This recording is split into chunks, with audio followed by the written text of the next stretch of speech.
you're not just raising a 4-year-old, you're raising a 24-year-old that's going to be able to make amazingly wonderful decisions. There were things that I did or said that I thought were helping, and they actually went the other way. It's normal to have to hash through something until you come to some sort of an agreement. I don't think there's anything wrong with, wait, we're on opposite sides of the aisle here, and somehow we have to work our way back to some sort of unity. And I think there's a difference between a preference and a hill you're willing to die on. Don't try to fix, sit in it with her to validate the feeling, acknowledge that she's not alone, this too shall pass. As adults to adult children, going to them and saying, look, I am in a place where I realize there are things that I didn't handle well while you were growing up, and I just want to tell you, I'm really sorry for that. There's no excuse. You just need to know I would do this differently if I had the chance to go back. So this session really is all about parents with children still at home, right? Everybody knows that we are definitely empty nests. We've survived it, which means you all will as well. I get some eye rolls going, but it will get better. It will get better. It gets better. Yeah. One of the things Allison's really been talking about really hot and heavy over the last month is the normalization of having great relationships with your adult children. That is something that, unfortunately, what we're hearing, a lot of feedback, that is not normal. And we want to make that a normal expectation. And it starts, at best, it starts when the children are still at home. Yeah. It starts about communication, managing expectations. It's a lot of the coaching. So we want to begin to equip people with children still at home to have an expectation that they will have amazingly wonderful relationships with their adult children and their adult children's spouses or significant others. Right. Yeah. You agree?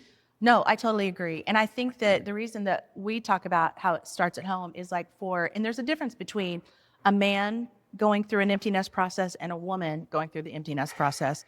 Because as women, we're caregivers.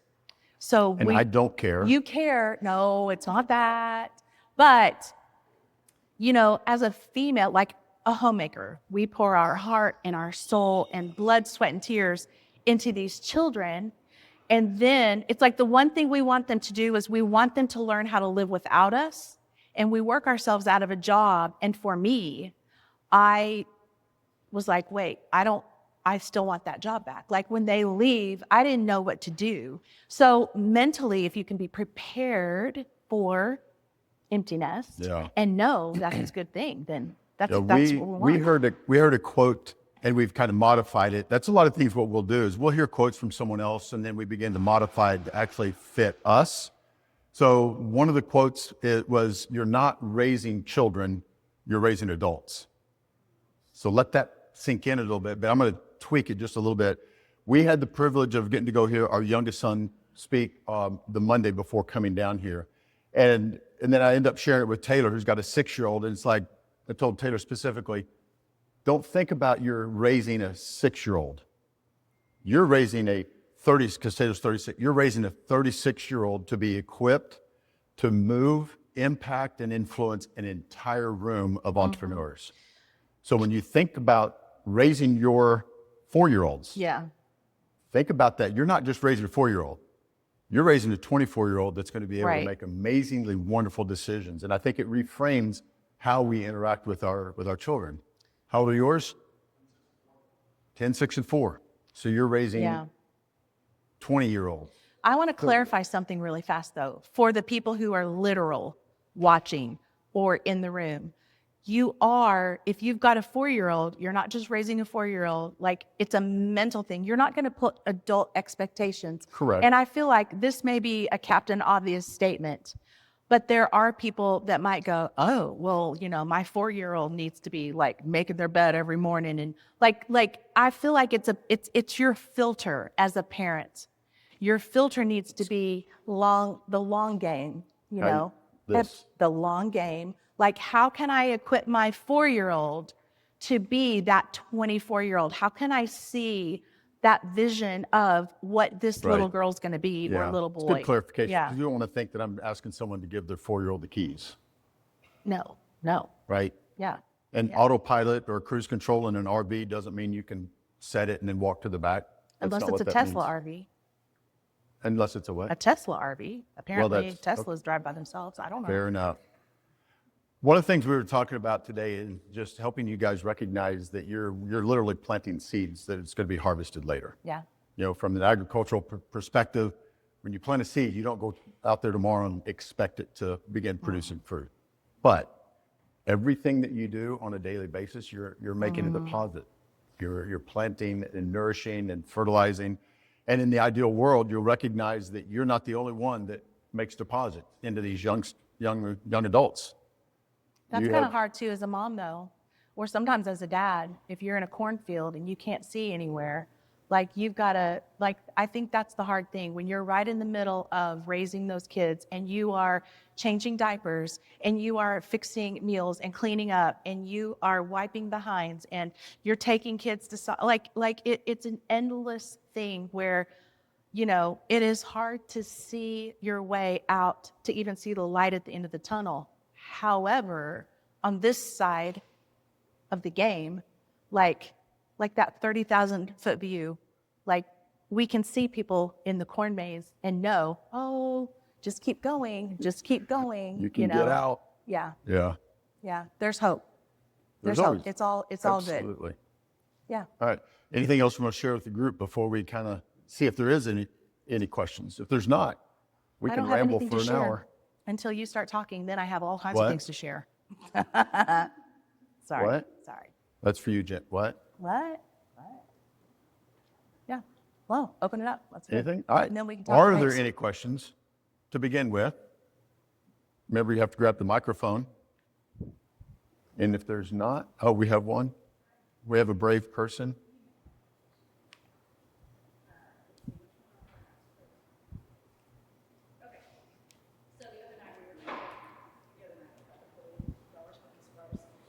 And you said your haunting memories, and it struck a chord with me. Sorry, this microphone. That's right. That one.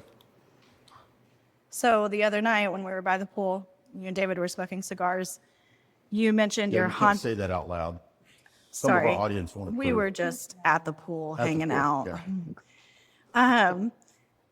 You mentioned your haunting memories, and it struck a chord with me, and I kind of dug a little bit on why. And so my question for you is, how have you dealt with your parent guilt throughout the seasons, and what were your hardest lessons learned?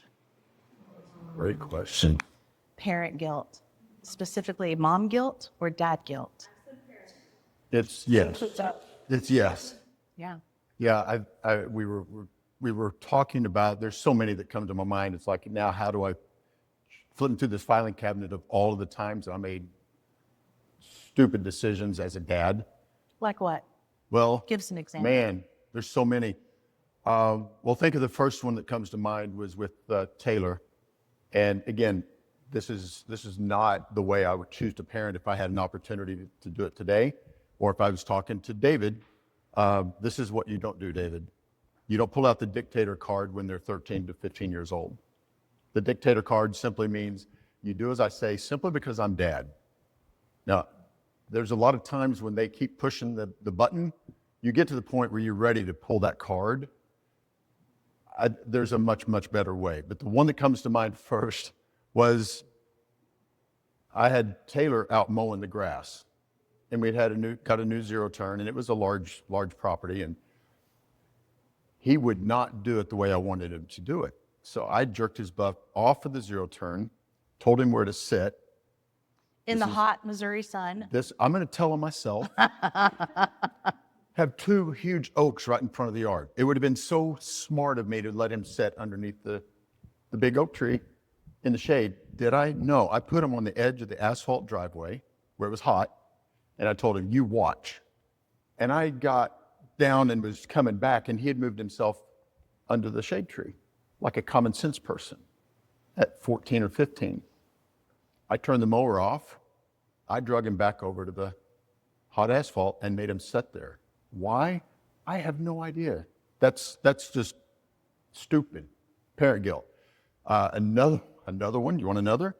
Peyton had just turned 16, and he was in cross country, just expending a ton of calories all the time, skin and bones. But he was driving home from something and was no more than a mile from the house, blacked out, driving his car, went off into someone's yard and hit a telephone pole. I get there, get a call from the police actually, and I get there, I didn't know he'd blacked out. I'm assuming because we now have the phones, I made an assumption, and he came over to me, Dad, I'm so sorry. I said, you get your ass in the car. I am done with this. We'll deal with this later. And horrible. When I found out really what had happened, he had blacked out because of all the exercise and not Depleted fueling calories. his body well. And so all of these things have surfaced over the years. And that's where you deal with the parent guilt with apologies. You humble yourself. Yeah. Man, and I've apologized for most of these more than once. And I think I was telling you about the time that Taylor actually said, you don't need to apologize anymore. You remember that one? Yeah.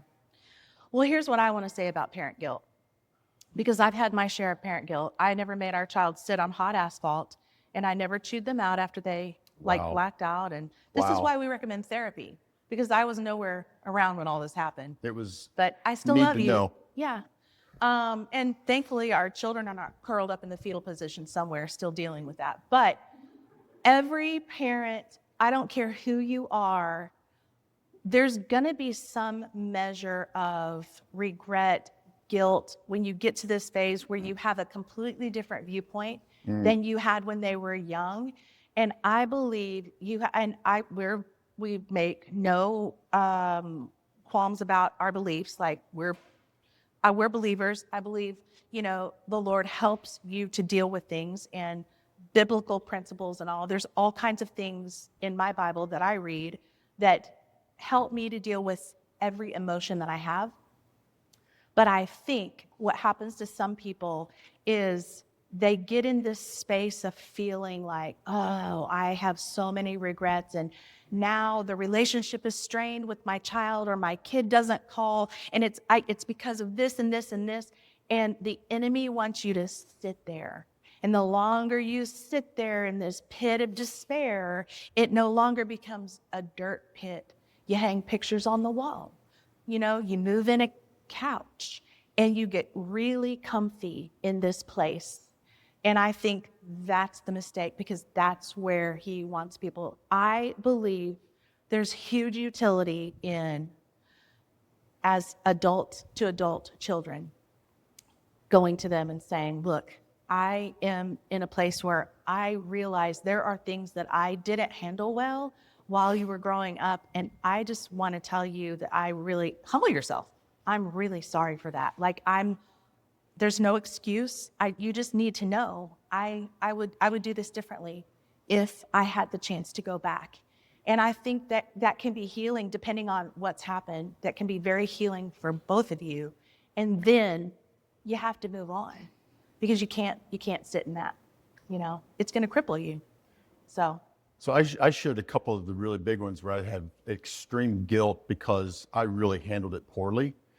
I want to give another example of one. I didn't think about it being handled poorly because I was raised with, you can always do better. There's always a way to perform better. You should have better expectations. And what that did, it created a performance identity, which meant if I didn't have a good day, good month, good week, I was a loser. So I had to mentally deal with that. And because and this is not a slam on my parents, because I parented the exact same way, I began to challenge my boys to the point where I didn't allow them to enjoy even progress. Because I forced them, unbeknownst to me, I forced them to think about where they fell short. And I think I gave you all an example when, Peyton was running a 5K cross-country event, had his PR, his personal record, best he'd ever done. I think he finished third as a junior, and it was a crazy good time, best he'd ever finished.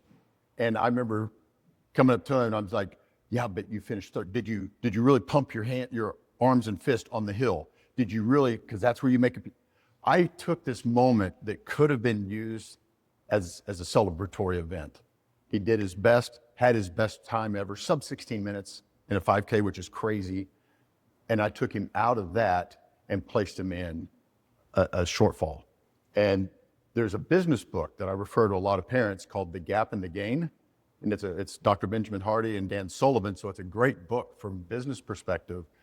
I've referred that out to more dads that I can count on, simply because that is a great parenting recognition. Allow them to live in the gain of we made progress, not in the gap of where you fell short. Does that make sense?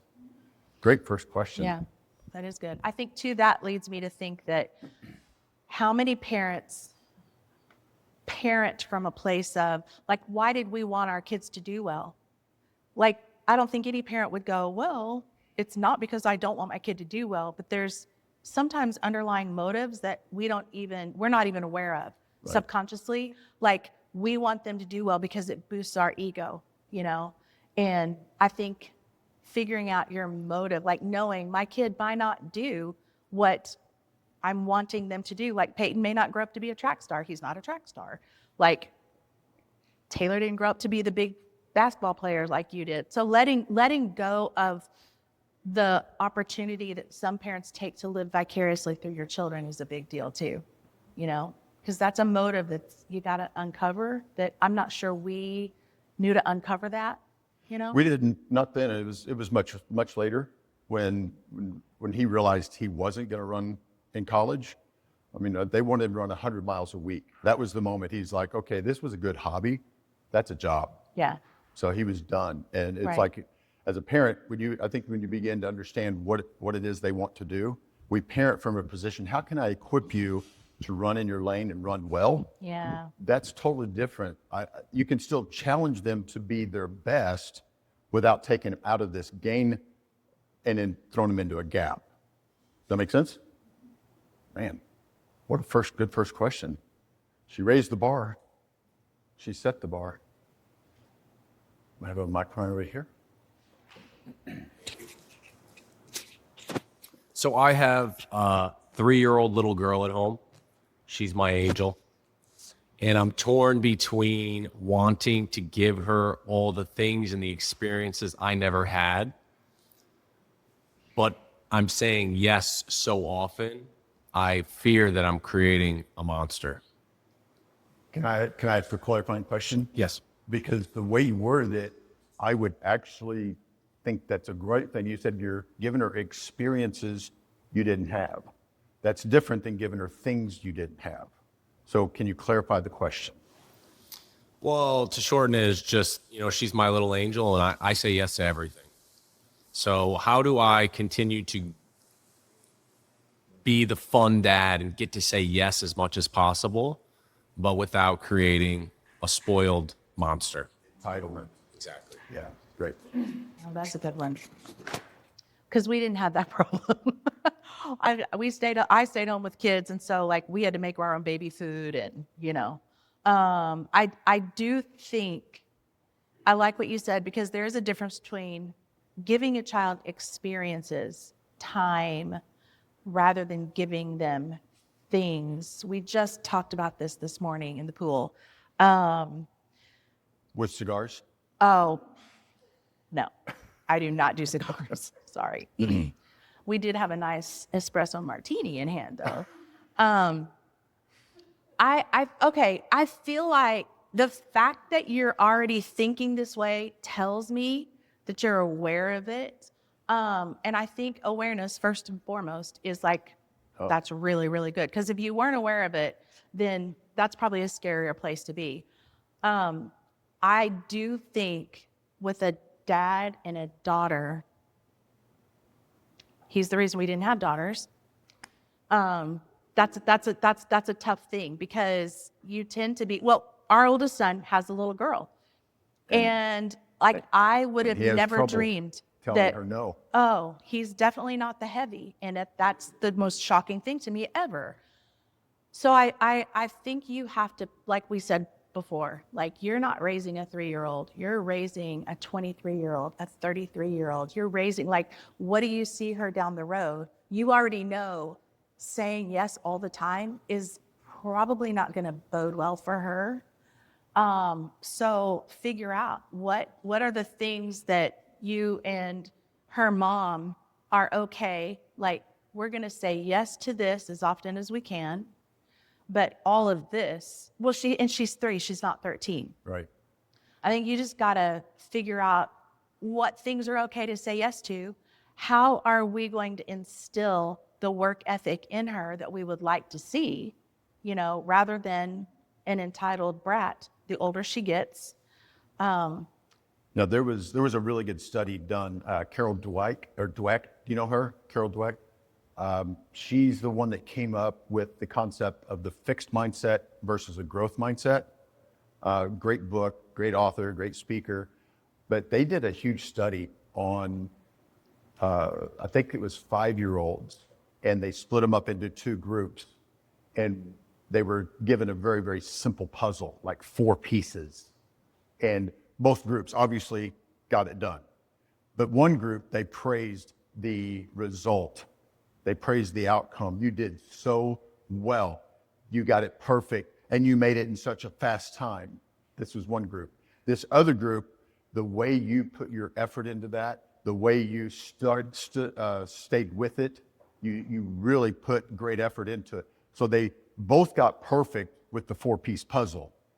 They gradually got harder and harder puzzles. And what they found is the harder the puzzle got, the group that had been praised for outcomes, they gave up on reaching the desired outcome 30, 50, and 70% sooner than the children that were praised just on effort. So what happened was they were praising these kids for the outcomes. And then when they didn't perform, they felt like they were failing. And so they got to the point where instead of putting themselves at risk for an extended period of time, they bailed. So as a dad, especially with the younger children, praising the effort has proven scientifically, statistically, that they will not give up on something near as quick. They will stick with it. So that will also, to her point, it'll minimize the entitlement side of things, because we know if we say yes too often, we are creating young adults that will grow up to be entitled adults. Right. So the fact that you're aware, I know you and I talk all the time, you cannot be aware, or you cannot address anything that you're not aware of. The fact that you're aware of it is going to be able to reframe, now, especially with this young lady, praising her effort and see what happens. Does that help? So to praise someone's effort, you would, like, instead of saying, congratulations, honey, you won, or congratulations, you came in second, you would just say, congratulations, you tried your best. Yeah. Ask her, did you try your best? Because I know there's been times our granddaughter... I don't use the word try. You know that. First of all, let's fix that. You did your best. Right? So I'm still going to acknowledge that if they got first, that is stupendous. That is something that, and we don't get participation trophies. I know you don't. You're not a fan of that at all. I'm going to praise not only the effort, but if they did extraordinary, they get a trophy, they actually did earn a trophy of some time, I'm going to celebrate that. Because I think there is value in striving for a specific outcome, but I'm not going to make it only about the outcome. You worked so hard for this. I am so proud of you and the way you stuck with it. Not everything, the majority of the conversation, I think, should go back into their effort. Thank you. Great question. And that's a challenging question for us, because we don't have girls. We have a granddaughter that makes it very, very difficult for me to say no to anything. Pop bear. Oh, no, don't say that. I think too, like what you're basically talking about is creating a culture. I think that sometimes parents, your strategy is like, oh, I hope this and that, and hope is not a strategy, because you don't just casually drift into a good culture. You Right. have to build really it. good. And if you're building a culture of, well, mom and dad will just give me anything I want, well, that's pretty much a recipe for disaster. But if you're building It a is. culture of, how can I couple, like your dad, I feel like you want to be a good dad, like this little girl needs to know that all she has to do is come to her dad, and you might not be able to give her everything, but you're going to help work with her Like, she's got to have a safe place to go. Yeah. So the culture of how do you balance helping her work for things without creating a performance mentality? Because that's going to bite you in the butt later too, as we know, because we've had to work through some of that. So I think it's a little nuanced, but I think that it's good that you're working on. This is what I want for the culture of our home moving forward. And it's interesting with a group like this, everyone in here is high performers. No one in here is not going to do their best. So it's when we say about a performance identity, that might rustle a few feathers in here because every one of us value high performance. That's why we're entrepreneurs. That's why we're not punching the clock on behalf of someone else, which nothing wrong with that. But this particular group in here, y'all think differently. Does that make sense? Awesome. Wow. Yeah. Because I'm actually curious. You were talking about setting parameters of where you would say yes and where you would say no. Can you advise on how best to have that conversation with the person you're parenting with? Like, if you have a disagreement on the yeses and the nos, how do you manage that? How do you resolve that between the two of you? How did we deal with our disagreements? Well, that is kind of a loaded question because I think it really boils down to age appropriate. You know, I'm going to deal with a 3-year-old, 4-year-old, No, totally. she's talking about you and I, like as a she and I? parent. Yeah. Oh, we never disagree. I'm right, but she's always right.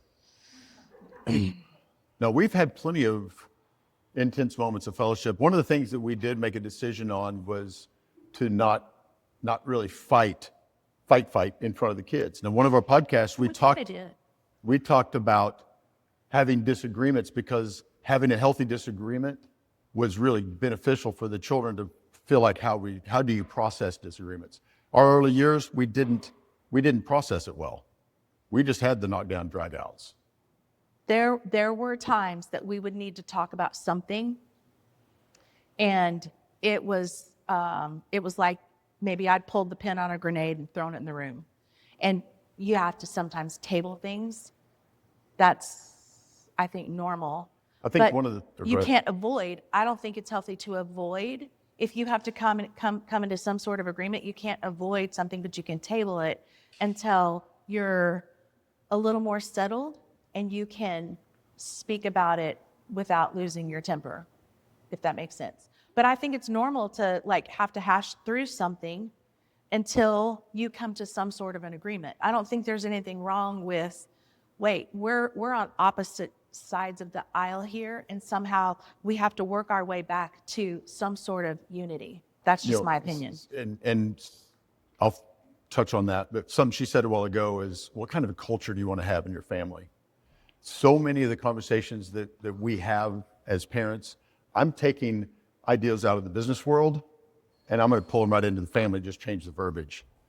I think every one of us, as an entrepreneur, we have a particular vision of what culture do we want to create in our businesses.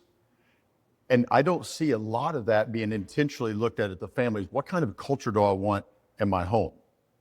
So many of the people I get to work with, they're so amazing at work and creating the culture, the performances, they do all of that. But then we don't think about, well, what kind of culture do I want in home? So one piece of advice I got that really helped with this was one of the few good leaders I had in the corporate world. But he had his leadership team together, and he said, in here, completely fair to disagree. Push back, argue, defend your position. But when we leave this room, we are all on the same page, whether you agree with me or not. And this is this guy. Whether you agree with me or not, when we walk out of this room, you do. That make sense? In a corporate setting. This was a corporate setting. And it eliminated a lot of the chaos that could have ensued because we were moving forward as a unit. And I remember thinking, well, we could do the same thing. Even if we disagree, especially when it's a 2-parent household, multiple kids, or even if it's just one child, if they get a whiff of us being in disagreement, oh, they're good at exploiting that. Even as a 5-year-old. They figure this They out. smell weakness and they So go for it. there were times where she and I may disagree philosophically behind closed doors, but when we're in front, it's a united front, and that eliminates a lot of the games that they may want to play and pit one parent against the other. We'd like to think our little angels wouldn't do that. Oh, they're good. They're gifted at it, right? Without even trying. So to the extent that you and David can get on the same page, that's brilliant. That's the best strategy. If you're not on the same page, the kids don't need to know that. And I think there's a difference between a preference and a hill you're willing to die on. And I think you got to figure out too, because we all have preferences, and our preferences didn't always align, and they still don't. Still don't. But there were times that, like, I was willing to go toe to toe with you, because Still do. I do sometimes. But I think that there are issues that are more important to me, like even parenting, even adult children and grandchildren, because sometimes we get a little crossways with how we grandparent. And yeah, so I think you just have to figure those things out. And maybe it's not going to be like a 30-minute conversation. I don't know. It'd be nice. I always say it would be nice if everybody could like everything could be like resolved in like a 2-hour Hallmark movie. And if I agreed with you more, it would. It would. That's right. Yeah. Were you pointing at Steve? Yeah. You've got the microphone. Wow. Right? You knew that. You knew it was going to I happen. knew it was coming. I'll sit. You want me to sit back down? I can stay up. All right. So there's a lot of things that change from like when you have kids at home to when you don't have kids at home.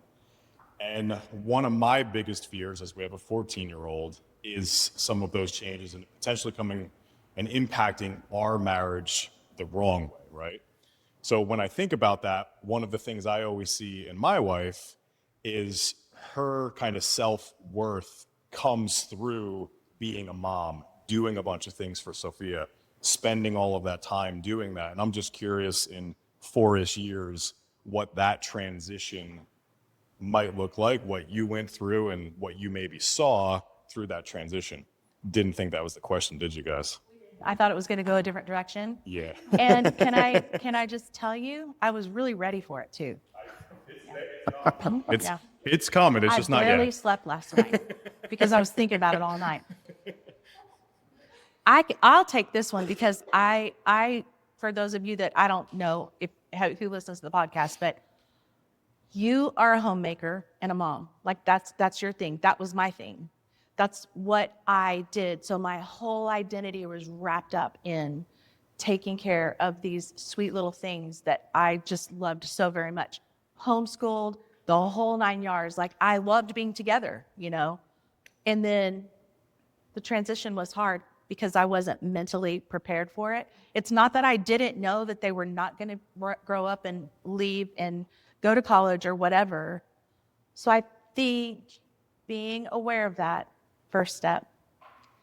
And I also think that this is how my mind works. If I can work my way, and you hate this, I know that you disagree with this way of thinking, I'll go down to the worst possible scenario that could happen. If something is like looming and big in my mind and I'm like, oh my gosh, what could happen? What if this happens? What if this happens?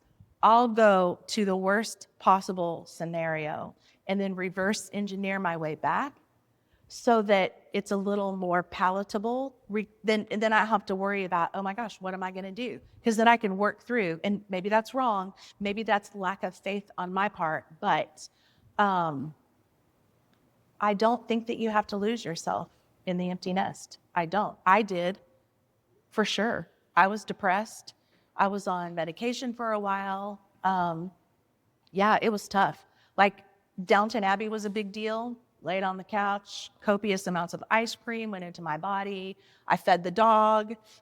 He watched Downton Abbey reruns with me. And that's basically what I did, like for probably longer than I'd like to admit, because I didn't know what to do with myself.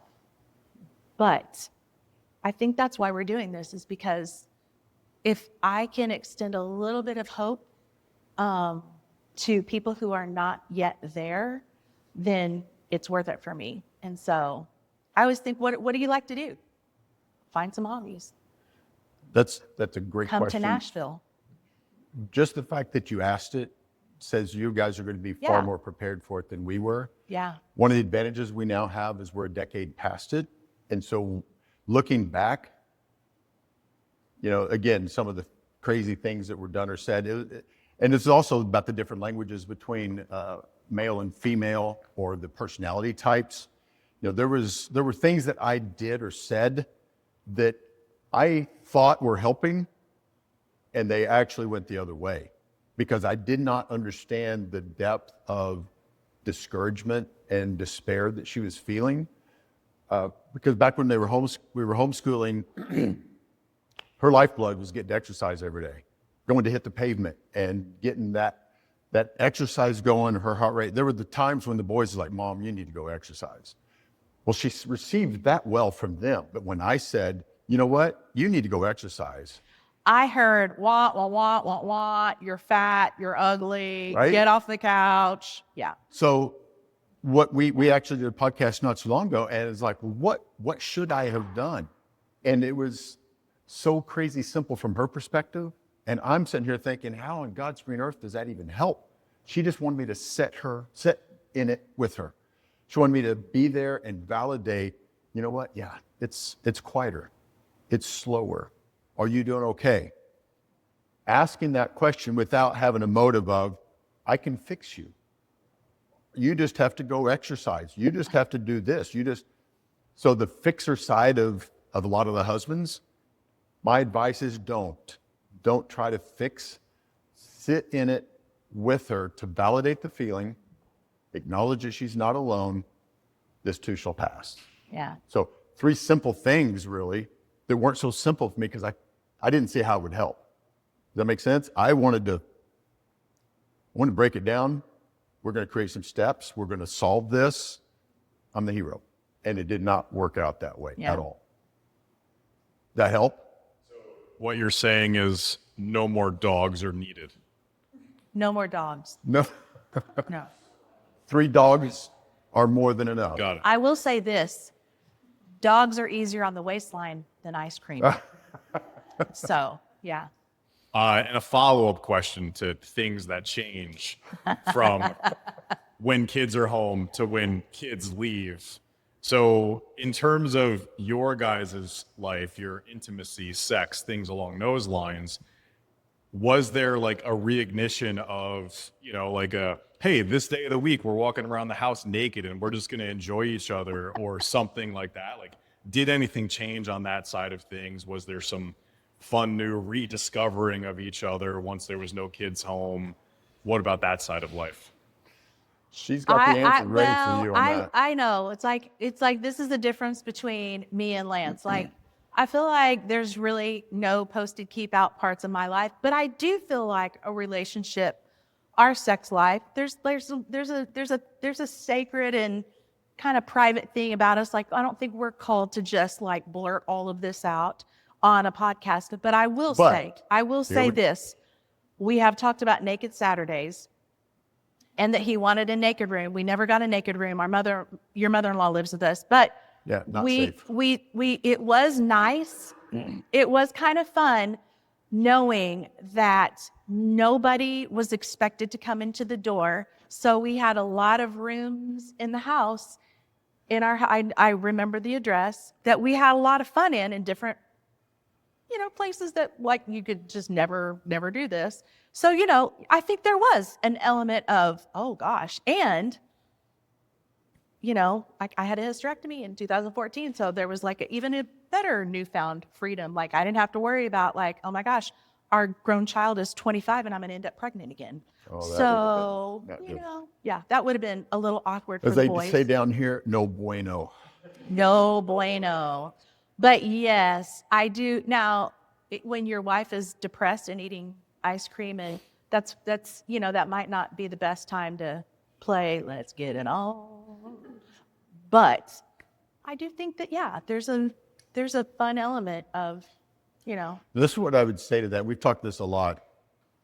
During those latter teenage years, it's I think vitally important that you two work more on the two of you Yeah. than even the relationship with the child, because the child, if we've done our job well, we've equipped them, resourced them to leave the house, leave it well, be highly productive, maintain a good relationship. Yeah. But guess who's not going to leave the house? You two. Well, Right. we hope. Sometimes that does happen. But the part two of that is if you aren't doing that, statistics say you're going to have a challenge. Even if you don't succumb to being part of the divorce rate, which we know spikes 40% at empty nest, you don't have to be a part of that. So those couples, I don't even know the numbers of the couples that stay together in empty nest, but they have no relationship at all. So the fact that you asked the question is huge, that you're going to be addressing it before she leaves the house. Well, and another fun Fantastic. thing is like we're here in Punta Cana. We didn't have to worry about childcare. We don't have to there's different things that 'Cause we don't have dogs. You guys know, no, we have cats, but like with a mom at home to take care. There are a lot of freedoms that allow you to be less encumbered, or not that kids are encumbered, but you know what I mean. So, yeah. Enjoy the outside bathtub. Yes. Yeah. There you go. Yeah. You answered your own question. I'm trying to help with good content. I know you are. Thank you.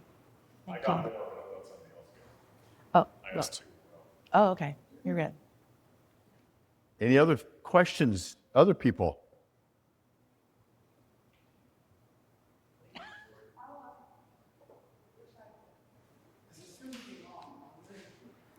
Which side is it, babe? This side or this side? Doesn't matter. Okay, we don't yet have kids, but probably soon we're gonna hopefully be trying for kids. So, what advice do you have for soon-to-be parents that aren't yet? We don't have kids at home yet. So, some people are saying like, go travel the world, do this, but how do you experience life and each other in a way that sets you up so that you don't get to 15 years of having a kid and you're now having to rebuild a relationship? I think one of the things that we tried to do, even from the get-go, because we got pregnant 6 months after we got married. That wasn't the plan. It just happened, and it was, so everything started fast. We didn't even hardly know each other. Like, we had to learn each other through all of the hard things. So you guys are already not like that. But I believe that we tried really hard not to allow everything to flutter around all the kids, even though there is an element. Obviously, you have a baby that, the baby can't diaper its own self, and there's common sense things. But if you prioritize your marriage, your relationship, because you guys were a couple before you had kids, and when the kids leave home, you're still going to be a couple. So you have to prioritize that. As our kids grew, I remember one of the things you would say to the boys, if one of the boys was disrespectful to me, you would say, don't talk to my wife that way.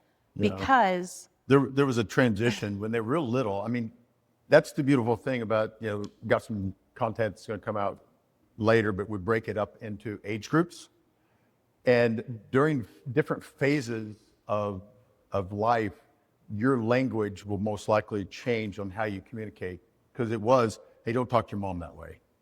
That's putting it in a third party. They don't understand that, right? But getting close to teenage years, 12, 13, 14, somewhere through there, it was like I had to get my bluff in on them before they were bigger than me. So one of them was, don't talk to my wife. It's kind of a pattern disrupt. From them, they're now hearing something different. Because I used to tell them, I would not let a stranger come into my house and talk to my wife the way you just did. And that kind of was a shock to them, is like, oh, wait. But it also was for me, not a shock, but it was almost like a shot to me that was you wanted me to know, I'm prioritizing you. Over. Yes. Yeah. So. That help? Date nights, regular date nights. Don't stop dating. Because I know that's one thing, even like with Taylor and Lindsay, our oldest son and his wife, they do regularly. Caitlin. Weekly date nights, staycations if you have to. Have a parent come in and watch babies, do a staycation, vacation, whatever, like involve the grandparents, because man, I trained my whole life for grandbabies and I love it. So And you and Jake do the first Friday. So, I mean, anything Yeah. that y'all can do that's intentional to get and stay on the same page, it's a huge deal, whether it's the weekly date nights, the monthly first Fridays. It allows you to begin to understand your partner so much better because you're intentional. And that's with any age of child. I know you guys do your first Friday or your Top Golf Tuesday or whatever it is that you choose to do, but you've got children actively at home that need you, but you're still making time to do these other things. And it's got to be intentional yeah, for you to do that. yeah.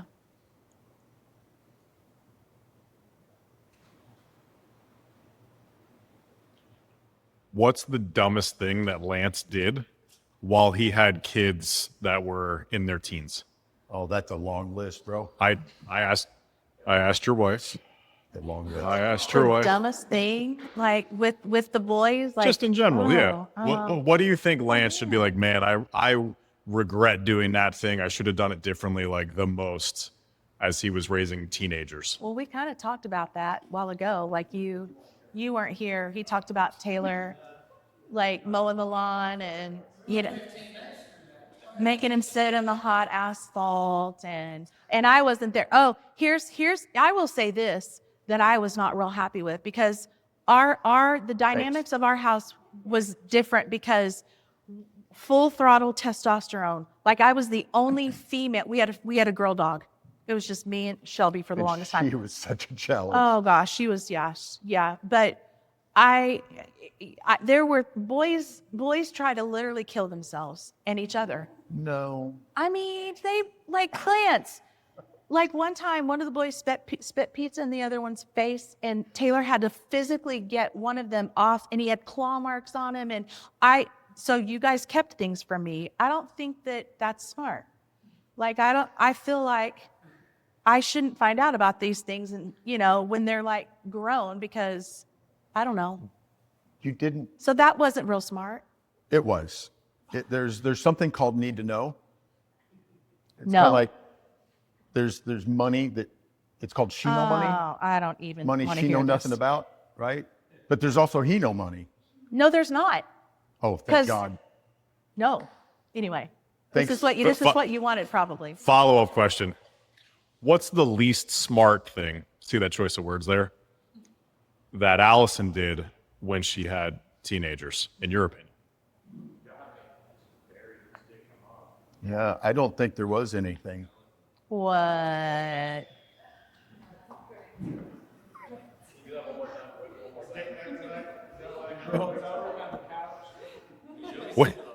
Wink if you're lying. What was the dumbest thing I did? I don't know. I use different words for you I'm guys. sorry, Steven. Least smart. I really don't know. I can't think of anything. She was so engaged as a mom, and she took that responsibility so heartfelt. I mean, she was there. She was just the epitome of a boy mom. And you can always tell a boy mom out in public Because I say the word balls. their language is different. That's it. Yeah. Yes. I heard her saying someone the other day is like, yeah, they balls to the walls. I'm like, boy mom. I know something that was not smart if you do have boys, because I was oblivious to some things, because obviously, clearly I'm not a boy. Are we going back to T-ball? No, That was a that was funny funny. one. No, That this was a is funny later. So when Lance traveled a lot and the boys would take turns, they got to sleep in the big bed with me when they're little, because that was kind of a thing. So they would rotate, and Taylor got to the age, I don't even know, he was probably 10, and he passed on sleeping in the big bed with mom. And I remember you got home from a business trip, and it kind of hurt my feelings. Yeah, I I remember told that. you about it, and you're like, oh my gosh, Allison, he's he's too old. He doesn't want to sleep in the bed with. So like there were boy things that I didn't have a radar for that Well, I had to figure this out. is a funny one. It's not a dumb one, but they weren't teenagers yet either. But they were playing t-ball. And, Again, you were out of town. and I got to hear about it from the coach. I didn't And know. he was laughing so hard he had trouble telling me. But to start the game, you know, they were these little boys, and he wanted to make sure everybody He's had 5, 6, yeah. they make sure they had their cup on in case the ball got past the catcher and hit him in the groin. And she's like, cup? What's He's a walking cup? at the coaches. We went to church with him. He was walking away from me because he like kind of embarrassed, like Taylor needs it. He didn't have a cup. Well, I thought he said cuff. And he's walking away, and I'm like, Coach, what's a cup or cuff? What's a Like, cuff? and like, I just didn't know. I didn't know little boys wore this. I just didn't know. And So the there's coach didn't want to things- tell her what a cuff was and she was just so loud with it. I am What's loud. a cuff? I am loud. He's like, ask I your needed husband. clarification. Ask your husband. So Yeah, that's basically what he said. And I'm like, that's not that embarrassing. Oh. You know, so yeah, I did dumb things. yeah, you in the back. Yes, I have a question. So one of the things that if you don't want to answer, it's fine. But one of the things I am genuinely just like worried about or just wondering how to navigate well is like when you do have a kid, like there are biological changes that happen in a woman. And I want to know, how do you handle it in terms of intimacy? I know a lot of people in the marriage space talk about you should schedule when you're intimate, things like that. Like, when your wife has biological changes, like what were some of the things that you guys went through those stages of each time you had kids? Like, was there a season where you're like, Lance, honestly, I just don't feel like it? Or was it like, man, I feel like I have to sacrifice? And what was going through your head, Lance? Like, how did you guys, this probably a little bit of a loaded question, but how did you guys actually work through that? And like, what was that like emotionally? What was happening to your body biologically to give me probably some more empathy for what a woman goes through during that period of life? I'm not a fan of scheduling intimacy. I'm just going to say it because, like, who wants that? Like, I mean, it feels like a business transaction to me. So but I know it works for some people. But yeah, like we went through a lot of changes, a transaction. I tried to ask that question as nicely as I could. I know. I think that the more, like, I feel like there was an element, and we've talked about this, we grew up together through having kids. So we did have to work through a lot of these things. It's not like we had this long relationship beforehand before we got married and started having children, which you guys are way ahead of the game. We learned all of this together, and some of it was really, really rough because you probably didn't understand.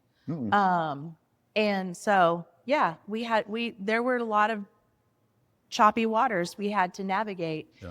And probably both of us dealt with a little bit of rejection because I've talked about baggage that I brought into the relationship because of my just body image. And then, he was 11 pounds and 10 ounces when he was born.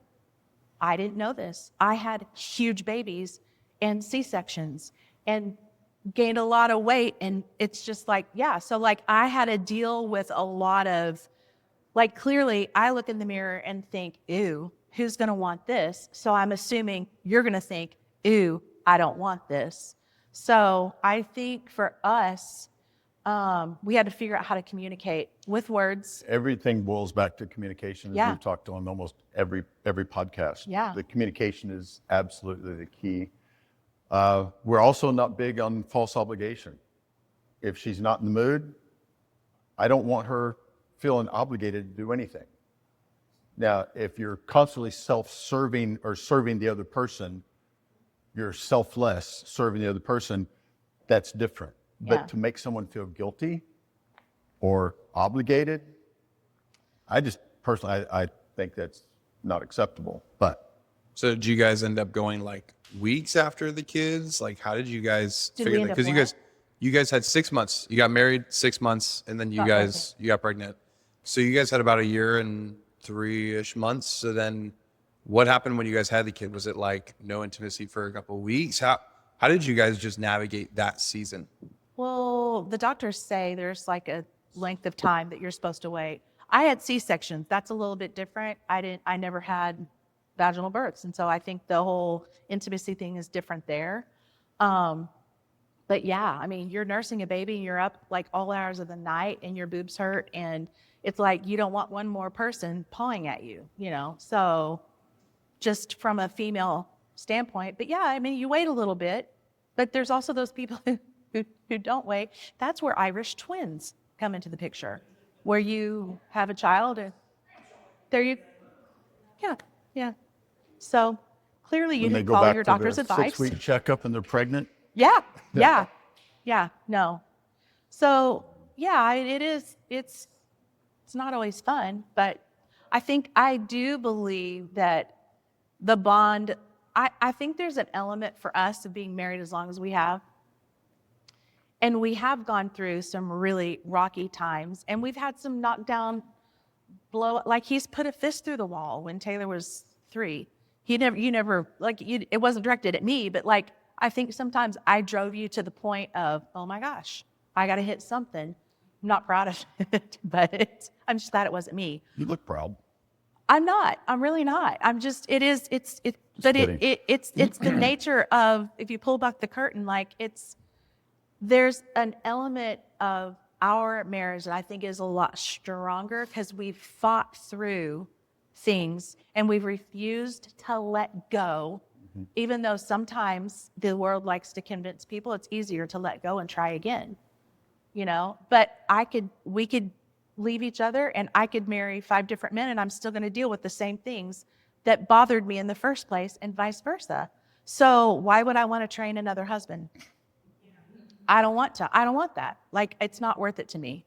So.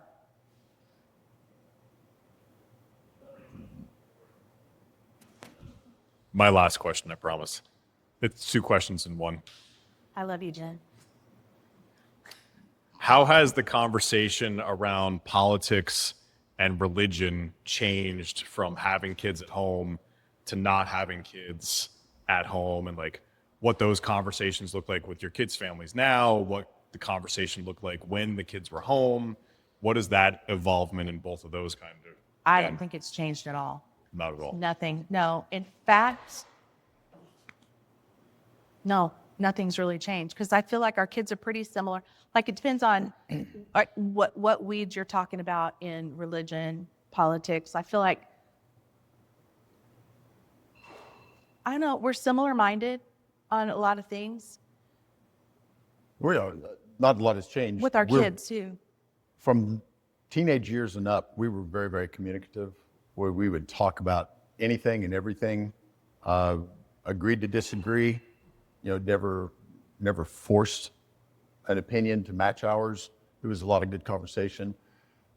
We talked about so many things so often that it was a challenge when Taylor got married, not in a negative way, but a challenge when he got married, challenge when Peyton got married, because the spouses didn't come from families that talked about absolutely everything, and it kind of wigged them out for a while. You know, and I think now they appreciate it now, but I think we talked our kids to death sometimes, though. we really, talk a lot. yeah. But I don't think anything has really changed, you know. Not that I know of. Yeah. All right, one more. Yeah. Okay, you want one final question? We're going to close it out down here. And Jen. No. I just wanted to know, I have a hard time with, how do you know when to encourage your child because they have the potential to do certain things, but when are you pushing too much and you're putting all this stress on them?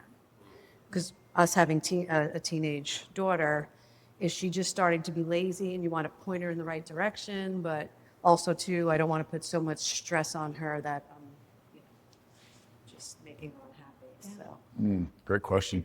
Can you tell me about the hot pavement thing too, though? I'm just curious, like later. Do what now? He wants to know the hot pavement story. Taylor Oh. sitting on the hot pavement, Yeah. dragging him back when he tried to sit in the shade, dragging him back to the hot pavement. It's not a problem. Right. Right. Yeah.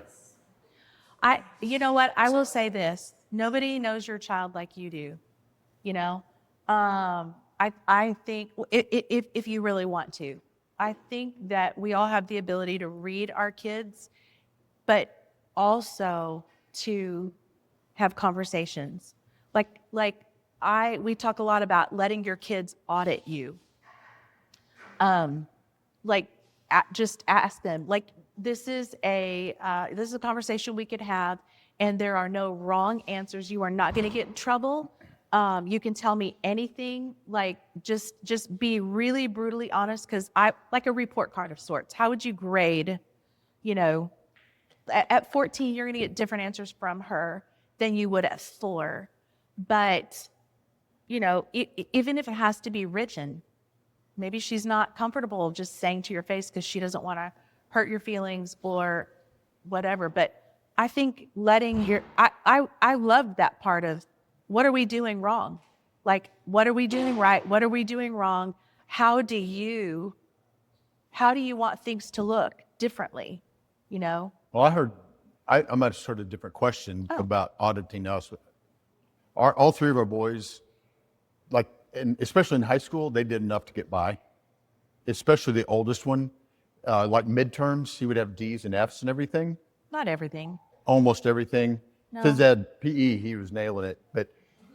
Well, he was like But a from straight A student at lunch. from midterm to the end of the quarter, he got A's on everything, and it ended up with B's on there. And it's like, if you would just halfway try the whole semester, and it was frustrating as a parent because we knew there was more in there, but he was bored.